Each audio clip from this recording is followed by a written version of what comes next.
Hello everybody and welcome to the Thursday edition of Video Clips.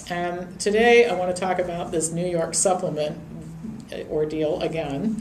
And you'll see why as this whole story unfolds. But one of the most important things we teach our students and health providers and members is just to question everything. Take nothing at face value, always look at the evidence, assume everything is wrong until proven otherwise when you're getting any kind of information about health, and especially if it comes from the government.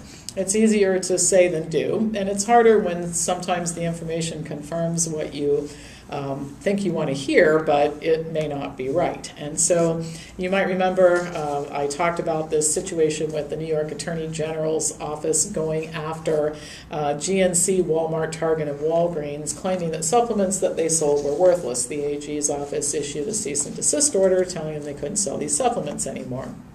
Well, the problem is that, as it turns out, this is most likely not true, and it's becoming increasingly evident that the Attorney General has targeted supplements due to his own bias, and that his ill-conceived vendetta is now gathering momentum as other Attorneys General in other states start to follow suit. It's like sheep. When the government starts something, they're all doing this. Well, if you're wondering why they would do it, one very important thing to consider is that government employees have virtually no liability for the damage that they cause for their actions, no matter how much it is. Now, I found this out personally when I was targeted by the state of Ohio, an ordeal that cost a fortune and lasted almost 5 years.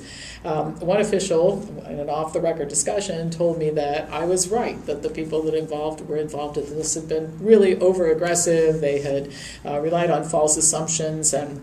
But having said that, this individual told me that I'd be wasting my time in trying to collect damages because trying to prove that the employees actually stepped outside their scope was almost impossible. Just last week, a similar set of circumstances, and it doesn't have anything to do with the diet and health field, but I'm going to point it out. I don't know if you know this, but the IRS has been seizing bank accounts of legitimate businesses without valid cause, and then returning 50% of the confiscated funds after the businesses proved that they didn't do anything wrong. At the risk of veering off my regular course, I think it's really important for anybody who's hanging on to this idea that the federal government in this country is doing anything productive to help us should give up that notion. Because if you don't, bad things are going to continue to happen. So anyway, I'm going to talk about some updates since the last time and what it has to do, last broadcast, and what it has to do with all of us going forward. So our buddy Eric Schneiderman, the New York Attorney General, has now issued subpoenas to all 4 retailers asking for evidence to support the structure-function claims made on the labels of their products, which were the subject of his original cease and desist order. Now, we can't know this, but what it appears is that in the face of a lot of criticism about the testing method that he used for the products in question, he now has to find a different way to pursue the retailers offering supplements.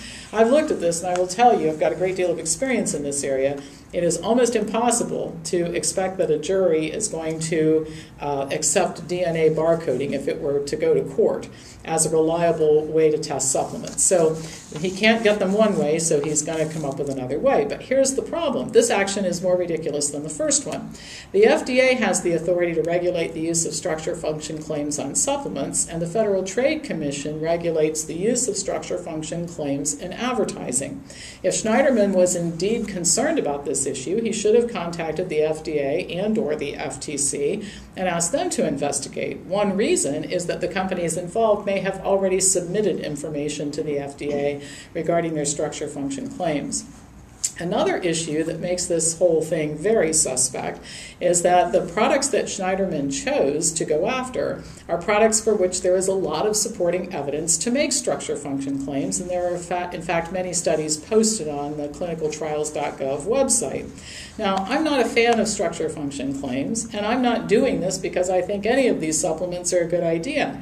I'm doing it because structure-function claims are legal in many circumstances. Daniel Fabricant, CEO of the Natural Products Association, says if Schneiderman wanted to make better use of his time and his authority, he could have gone after hundreds of companies that are clearly making false claims, particularly in the area of weight loss, like the ones that are discussed on the Dr. Oz show. In fact, in my opinion, he could have done a great job and had phenomenal grounds to go after Oz himself for making fraudulent claims. I covered that in a video clip at the beginning of the year. Almost nothing this guy says on television, and people are following his advice all over the world, is right. GNC has responded to the action from the AG's office with results from generally accepted testing methods approved by organizations like the United States Pharmacopoeia, the British Pharmacopoeia, and the European Pharmacopoeia. The results were reviewed by an expert on good manufacturing practices who reported that, and I'm going to read what his conclusion was. Products at issue were each manufactured in compliance with federal FDA requirements. The products contain the ingredients stated on the labels at the levels indicated on the labels, and the products are not contaminated. The products are therefore not adulterated. It seems that this discussion and exchange of information should have preceded, not followed, an enforcement action by the AG's office. Now, even worse than this is the fact that class action lawsuits are now being filed in several states based on the New York AG's actions, representing purchases of dietary supplements who are now claiming that they were victims of fraud. Now, these actions are baseless because they're based on baseless actions from the Attorney General's office. But the problem is the companies still have to defend themselves. They'll have to pay legal fees. And based on my experience in these types of actions, there will be tens of millions, if not hundreds of millions of dollars spent settling all this mess. In these scenarios, it's impossible to win. If you win, you lose because you lose so much money in the process of getting there. Now, here's what it means to you and I. Not only are we being lied to by all these people, but the next time we walk into Walmart or Target or one of these places, we're going to pay more for our shoes or socks or whatever we're there to buy because somehow the hundreds of millions of dollars that get spent on this nonsense has to be recouped. Now, some of you have asked why I'm spending so much time on this issue. Others of you are saying, please spend more time on these issues because I want to know more. But I think it's important for people to know the truth about this, even if I have to call out some of my own on repeating and reporting wrong information.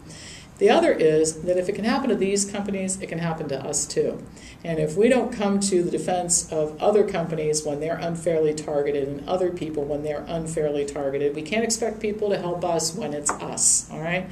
So we can no longer, as Americans, sit around and say, hey, it's not my problem, I'm not the one in trouble, because if you allow enough of this to go on, sooner or later, it will be your problem. You will be the person in trouble. We got to take our government back, guys. We got to stop this nonsense. You know how to do it? You vote these people out. You scream and holler. You make noise. Okay. The next issue that's going to come up is there are actually discussions about martial law to force vaccinate the public. No, different topic for a different day. But this is how much our government has run amok.